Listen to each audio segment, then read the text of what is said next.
I'm Ben Hammock, and I am making my dream game, Streetball Quest. And I'm going to show you how I went from this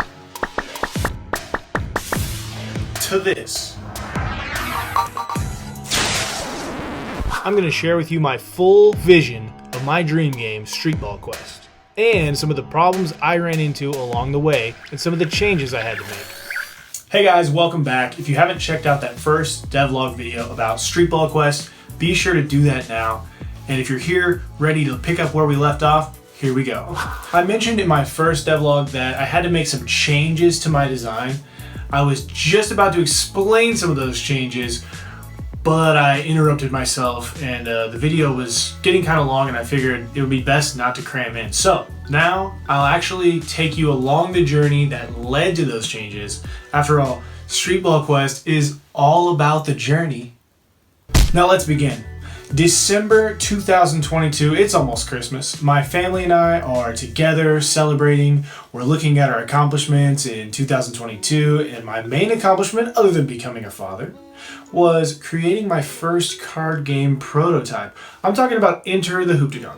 This was a great time. I love Christmas with family. I even set up a game and played with like 7 family members, played Enter the Hooptagon. It was awesome. And yet, I was actually already working on what would become Streetball Quest, along with another game prototype that I'm calling 2085 Streets of New Atlanta. And yes, that is, I don't know why I spelled that wrong. And that's a whole other series. Like, that game is probably never going to come out. I'm probably never going to fully upload that to the Game Crafter or put out a prototype, any of that. It's just a lot of cards, so don't get too excited. So I already knew that I wanted the Hooptagon universe to continue into more of a personal basketball journey, and I wanted it to be played solo, like when I didn't have my whole family together at Christmas. The first thing I started with was a combat system, which was really mostly a basketball system. I also became obsessed with orange toward the tail end of designing Enter the Hooptagon. I just really loved how these flaw cards turned out. So this was when a rough design of Streetball Quest started coming together, and at this time I was calling this Sector 7 Enter the Hooptagon, which I never really liked, but it was clearly intended to be a Hooptagon spinoff in the same universe. I wanted to take 2085 Los Angeles, USLA as the Hooptagon lore goes, and explain it further than just the Hooptagon setting, which was really self-contained. So my idea was that you'd explore the 7 sectors of USLA, hence the name, with Sector 7 being kind of like your goal to get in there to kind of establish yourself as a contender for the Hooptagon, which can only be figured out in Sector 7. So Sector 7 is in control, essentially. Now, the way that I would do this is through traversing a map with different obstacles and encounters at particular locations. This ultimately became a scale issue, and I had to figure out a more efficient way of doing exploration. It wasn't conducive to the price point that I wanted, and really the overall game size that I wanted. I wanted to get it in that good sized box. Here's what I was going to say in my first video before I cut myself off. I wanted an open world feel.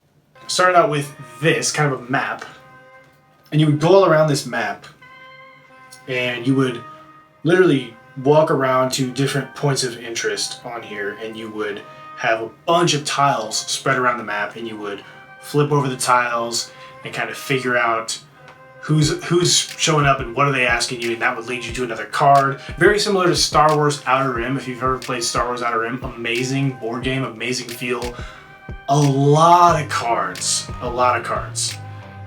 So ultimately, I want this game to be something that is smaller, like how it's kind of ended up being right here, smaller in a what the Game Crafter calls a deck box. Not a huge box, and not $150 price tag. I want this to be accessible. I want somebody who doesn't really love or is not super into card games and board games. I want them to be able to think it looks so cool and so unique that they might as well try it out. I want that to be kind of an option. I'm not banking on that, but I want the accessibility to be high. And this was a good thought. It mostly came on the heels of my other game, Streets of New Atlanta, which ended up being way too big in scope. Even though I successfully cardstock prototyped it, it was just really hard to set up, really hard to explain to my friends. I just felt like the Charlie meme when I was like telling them about how it all worked. I didn't just have to change the exploration. I also envisioned 3v3 basketball matches with passing as a core gameplay mechanic. I quickly realized I needed to go down to 1v1 from 3v3. Plus, there was a whole rebounding mechanic that I had to scrap.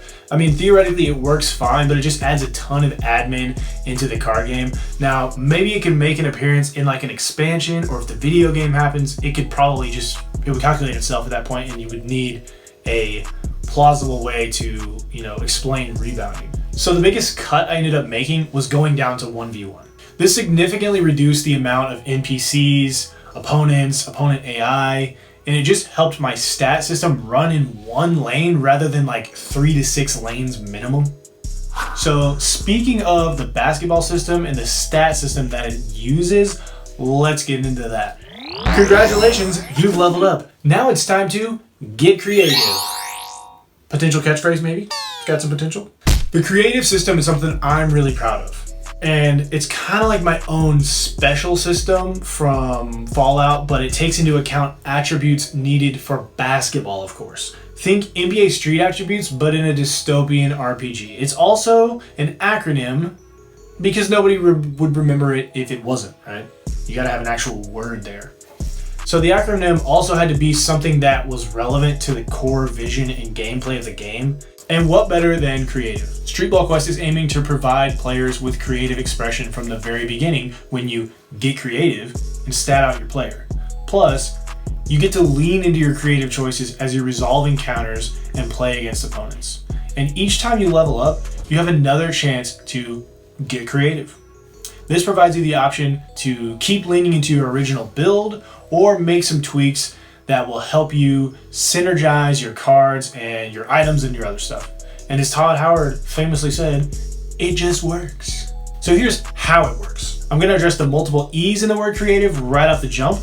Since there's 2, I did little element style characters for each of them because of the element of creativity.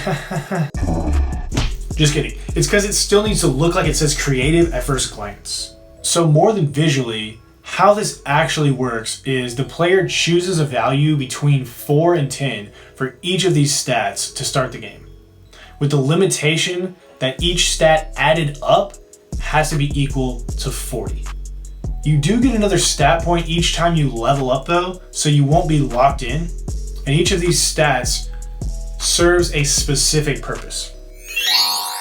Cool, rhythm, explosiveness, agility, toughness, intellect, vigor, and efficiency. All of these stats, except for cool, will help you inside and outside of basketball matches. They'll help you in encounters, and they'll help you while you're hooping.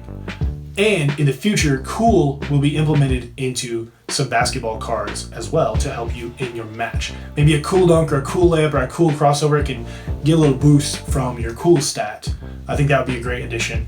But right now it's not in the game, but it's something that as I get farther into the process with expansions and things like that, I can definitely make room for that.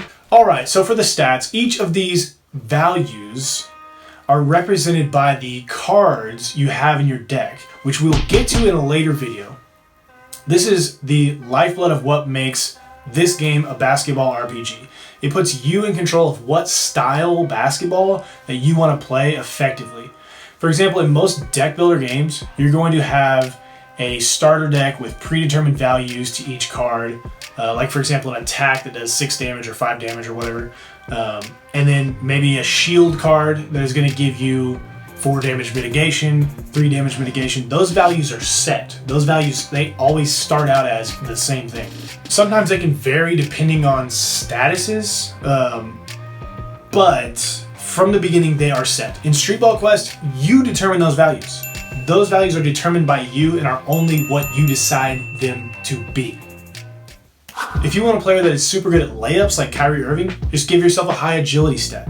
If you want to shoot really effectively, then give yourself high efficiency. If you want to just dunk on fools constantly like a young Blake Griffin, then you gotta have explosiveness. For this to not only feel like basketball, but also feel like an RPG, like I mentioned before, you gotta have the HP. You basically need to have the ability to die, and without your HP, then that takes that off the table. So your toughness factors that in, and it decides how much, as I mentioned. But it was important for me to have the main character be able to die, right? You kind of need to be not dying for this whole thing to work.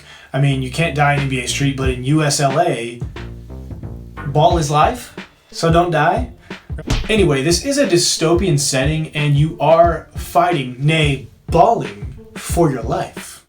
So you want to get your toughness up.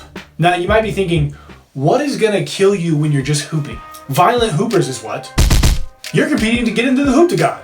These street hoopers aren't trying to lose, and they might as well die before they lose, and you might be the one to kill them before they kill you.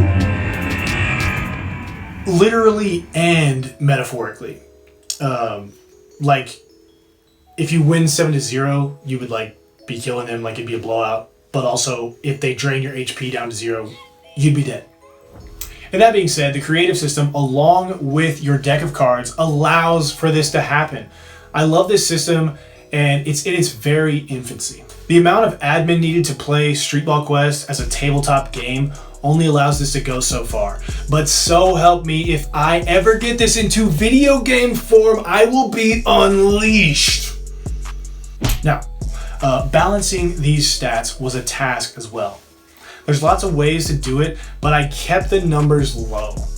My goal was to make math easy and doable quickly with the assistance of trackers on cards. For example, you'll have on the player card a bunch of values. And you can just count yourself down with a tracker cube if the math is too hard, which for me means I do that. I do that twice or thrice. I'm bad at math. Now, there were a few different things to balance. HP being one of them, it explains itself. The cards that deal damage need to kind of be balanced with how they're going to do damage with your stat of vigor. Resistance. So resistance is basically block. So if you're playing Slay the Spire or Griftlands, it's like defense or block. However, defense and block are basketball terms. Okay, so resistance is the term that I went with as like damage resistance, because block is something that you would do to completely win on defense. You would block somebody, right? So I couldn't use the word block. So resistance is what you have to block damage or to defend from damage. Defense rating is something to balance. That is going to take into account 2 of your stats. And what this does is it helps you get a higher defensive rating than you would say just your agility is going to be, maybe say it's 6 out of 10. Well, that's pretty low.